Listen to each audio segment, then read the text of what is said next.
Then, nagkausap na si Customs Commissioner Ariel Nepomuceno at ang aktres na si Bella Padilla. Kaugnay ng reklamo nito online matapos na masingil ng 4,600 pesos na buwis ng Bureau of Customs dahil sa kanyang order na nagkakahalaga ng 11,000 pesos. Okay. Ayon sa aktres, base sa tax calculator ng ahensya, nasa 1,650 lamang dapat ang kanyang babayaran at sa madalas niyang pamimili online, alam niya na mababa o mataas ang dapat niyang bayaran buwis kahit na walang calculator. Paliwanag naman ng Bureau of Customs. Actually, nagkausap na sila partner.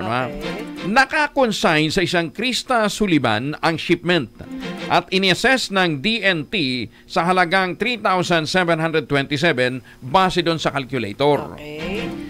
Pinatungan naman ito ng DHL na siyang nag-deliver. Yung courier. Yes, kaya umabot ng 4,613 pesos and 65 centavos. Sinabi pa ng Bureau of Customs, gabay lamang ang kanilang online tax calculator at hindi eksaktong batayan ang aktual na buwis dahil maaari pang mabago ang singil depende sa freight, insurance at iba pang applicable excise taxes o excise taxes na kasama sa proseso.